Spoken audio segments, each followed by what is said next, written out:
Hello and welcome to TEPSA Explainers. My name is Petr Kratochvíl and I am a senior researcher at the Institute of International Relations in Prague. In this video I want to talk a bit about the peculiar case of Czech Euroscepticism. According to a recent opinion poll, only 46% of Czechs are happy with the country's EU membership.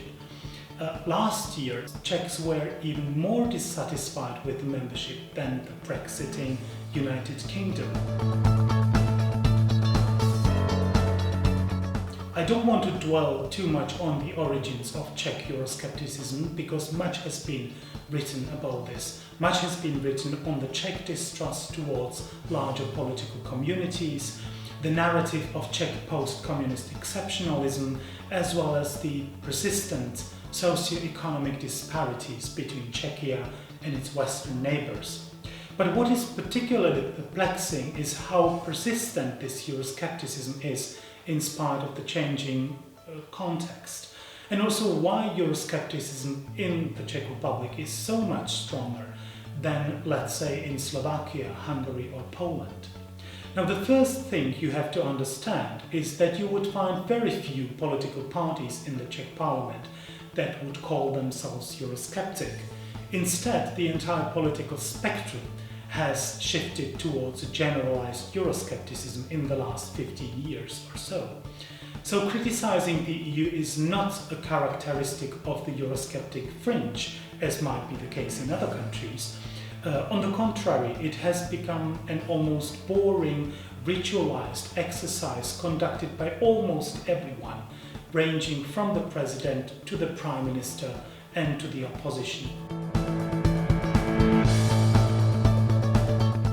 The short answer is that very few.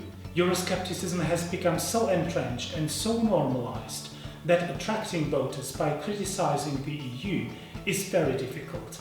Everybody is critical of the EU in the end.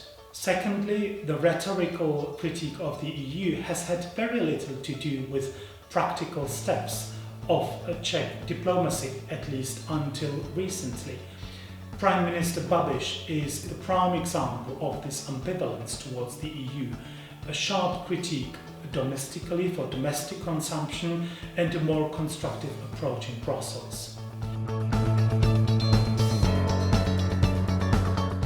And again, the short answer is that Czexit remains highly unlikely, at least in the medium term. Well, it is true that Euroscepticism of the political elites has had an impact on the population, and that Czech EU policy is gradually becoming more EU critical and more openly nationalistic. On the other hand, Czechs still believe that leaving the EU would be economically harmful, and the political mainstream still maintains that the EU membership is in the end a good thing. So this is the likely future of the Czech EU membership: enjoying the membership benefits and no real effort at leaving the EU, but a lot of grumbling. Thanks for watching and stay tuned for the next TEPSA Explainer.